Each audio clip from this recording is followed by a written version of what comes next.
Fala pessoal, tudo bem com vocês? A defesa vai bem e o Timão segura o Verdão dentro da Neoquímica Arena. Ficou tudo igual, 1-1, o Hugo Souza brilhou e o troféu Derby do ano é do Corinthians. Chega mais, eu sou o Chico Garcia, inscreva-se no canal.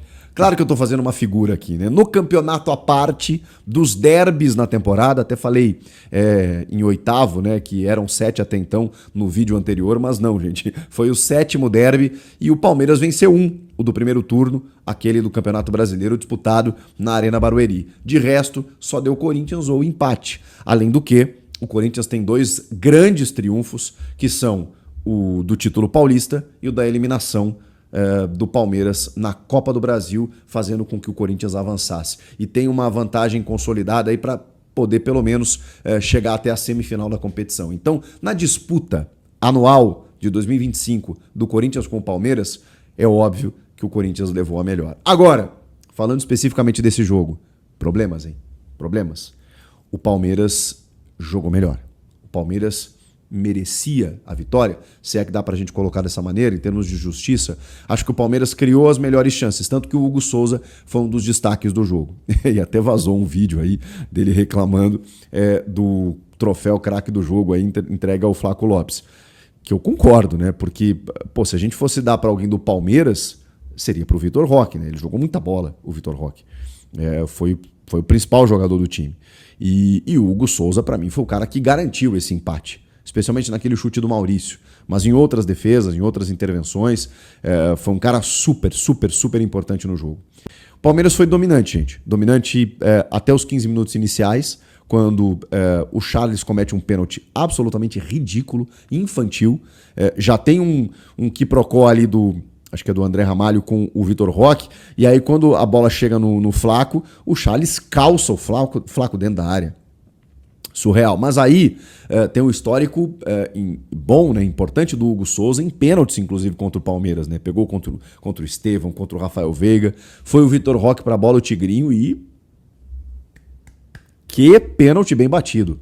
Só assim para bater o Hugo mesmo. Né? No alto, forte, não tinha como pegar. Com 15 minutos de jogo, estava 1-0 Palmeiras.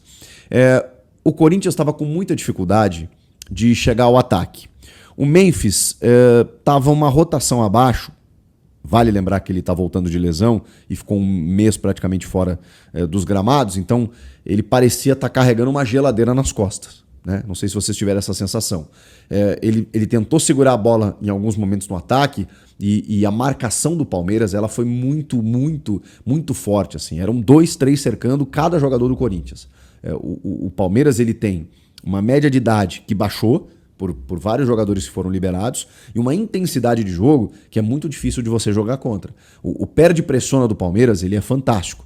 E o Palmeiras, com a bola, ele tende a ter uma transição rápida. Falta inteligência para alguns atletas, a gente vai falar sobre isso. Mas a marcação deles, quando eles não estão com a bola, dificulta muito as ações do Corinthians, de um Corinthians que estava mais travado exatamente por conta desses jogadores, né? O Memphis no caso. E aí você não tem o Yuri, por exemplo, né, que faz essa movimentação, esse cara. O Gui Negão até foi esse cara, mas muito caçado, né? E aí o Gui tentou de todas as maneiras, caía pelos lados, pelas pontas, brigava. Foi um grande jogo do Gui Negão. Aliás, não entendi a saída dele, talvez ele tenha cansado, né? No finalzinho do jogo, quando entra o Thales Magno, porque ali eu já sabia que pouco ia acontecer. Mas o Gui Negão foi um gigante também. As poucas oportunidades que o Corinthians gerou em termos de ataque, elas saíram dos pés dele, assim, ele bagunçando ali, criando para lá e para cá, mas também muito cercado, muito marcado, tocava na bola, tinha sempre 2 com ele, quando ele passava por um, chegava outro na sobra para estourar. Muito difícil jogar contra um Palmeiras aplicado defensivamente como ele estava. E aí o Corinthians começou a tentar buscar alguns espaços, e aí eu preciso destacar algum jogador. Ele se chama Maicon. Fez um grande jogo. Com exceção do Hugo Souza, foi o melhor do time. O Maicon, para mim, fez um grande jogo. Enquanto o Corinthians teve Ranieri, era mais difícil, não estou dizendo que é impossível ou que não chegava, era mais difícil do Palmeiras chegar. Depois que o Ranieri sai machucado, ou substituído, não sei exatamente o que aconteceu com ele, não lembro, o Corinthians perde muito. Porque aí o Dorival coloca o Tchoca, firma 3 zagueiros, depois um 4º zagueiro, que é o Kaká de lateral, né? Uma maluquice. E aí o espaço entre linhas ali ele aumentou. E aí o Palmeiras teve muito mais liberdade para tocar essa bola e, em compensação, o Corinthians com dificuldades de retê-la. Mas enquanto o Ranieri esteve em campo e o Maicon conseguiu ser esse cara da dinâmica, ele jogou muita bola. E aí ele sofre uma falta na entrada da área, que é onde sai o gol do Corinthians, né? Um levantamento, o Gustavo Henrique, gigante, está jogando cada vez melhor. Não só pelo gol, né, que ele ajudou a fazer, que a bola foi contra no Piquerez, mas defensivamente também cada vez mais seguro no sistema defensivo do Corinthians, em termos de personalidade mesmo, de postura. Ele está jogando muito, tá representando. Ele subiu no terceiro andar, cabeceou, a bola desviou no Piquerez, enganou o Everton e o Corinthians chegou ao seu empate. Ainda no primeiro tempo, para reagir, para voltar para o jogo, mas o Palmeiras continuou melhor. O jogo, na verdade, dali até o final do primeiro tempo foi meio lá e cá, né? Teve chances para lá e para cá, teve até um pênalti reclamado, mais um do Palmeiras, em que a bola bate na mão do André Ramalho, mas esse lance não é pênalti, aí eu vou explicar por quê. Porque o André Ramalho vai fazer o cabeceio e aí esse braço ele tá do lado do corpo, a bola meio que raspa na cabeça dele e vem no braço. Então, como diz o meu amigo Dr. Marco Aurélio Cunha, não tem auto-pênalti, né? Então, ele não podia cabecear a bola no próprio braço. Não faz nenhum sentido isso. Não é infração quando você joga a bola, a não ser que esse braço estivesse muito estendido, muito estendido. E ele está numa condição natural ao lado do corpo. O VAR revisou na hora, mandou seguir, o Ramon Abateabel nem marcou no campo também. Enfim, mas o Palmeiras estava chegando, estava rondando de novo.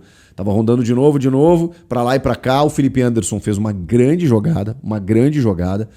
O Piquerez teve um chute que passou perto. Enfim, o Palmeiras chegou. Mais do que o Corinthians. O Corinthians também chegou uma vez que outra, mas muito menos. O Palmeiras ainda estava muito efetivo no ataque, muito dominante no ataque. Flaco Lopes e Vitor Roque se entendendo. O Vitor Roque correndo uma barbaridade, mas assim, jogando muita bola mesmo. E aí você tinha avanços do Piquerez, Felipe Anderson pelo lado esquerdo.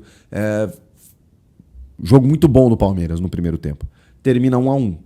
Vem o segundo tempo e o Palmeiras não desistiu de atacar. O Palmeiras atacou muito. E aí aconteceu aquilo que eu falei para vocês. Sai o Ranieri, perde aquele espaço à frente da área e aí o Palmeiras aposta numa transição rápida. Já entra o Sousa, Facundo Torres e aí tivemos dificuldades, né? O Facundo Torres, ele realmente não justificou até agora o seu investimento. Tem uma bola em que ele recebe, ele ataca o espaço errado, né? Em vez de ele abrir, ele centraliza onde está o Angileri, que aliás fez um bom jogo, tá?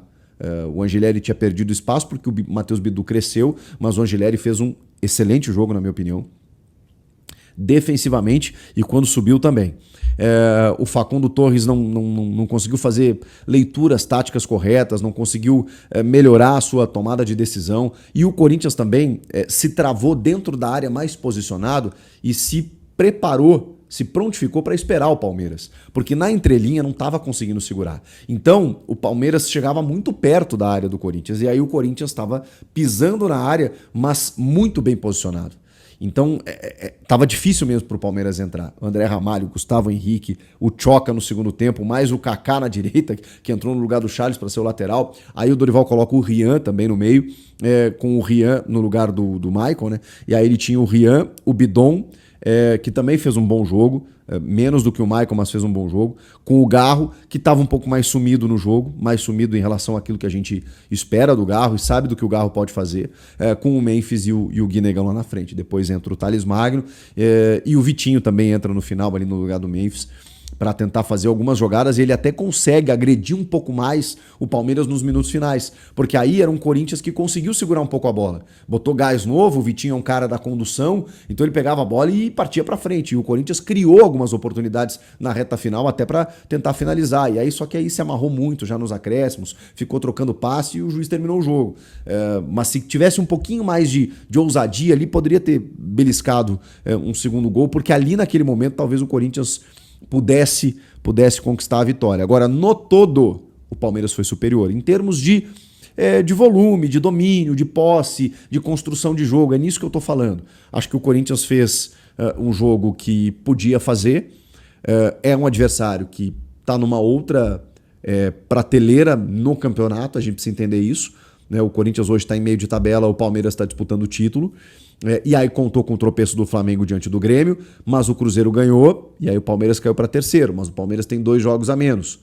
O Flamengo tem 1 jogo a menos, o Cruzeiro já fez todos. Então, a disputa do título tá nesse pique. O Palmeiras ainda está vivo nessa questão. E estando vivo nessa questão, daqui a pouco você olha para a tabela dos dois, você pensa, o Palmeiras tem que vencer o Corinthians, e jogou para isso. Mas aí tem o troféu derby, né? O Corinthians, ele se preparou para em 2025 atrapalhar a vida do Palmeiras de todas as maneiras. Isso já vem acontecendo desde o ano passado, né?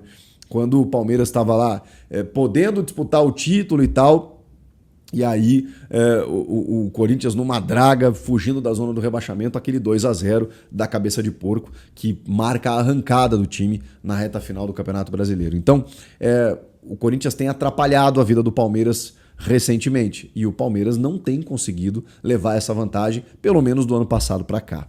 Foi um empate ok para vocês? Eu acho que, diante das circunstâncias, o Corinthians não é que tem que comemorar, celebrar, mas eu acho que tem que entender como justificado. E o Palmeiras, para mim, tem que lamentar. Mesmo que o jogo tenha sido fora de casa, mesmo que o Corinthians tenha oferecido essas dificuldades no ano, se a gente colocar aí todo esse cenário que eu coloquei, todo esse contexto, o Palmeiras perdeu 2 pontos. Pela maneira como jogou, pela necessidade da vitória, pelo ano conturbado em relação aos clássicos, o Palmeiras deve estar lamentando muito mais esse empate do que o próprio corintiano, pelo menos é como eu vejo. Mas eu queria saber de vocês. Comentem aqui, inscreva-se no canal e eu volto na próxima. Tchau!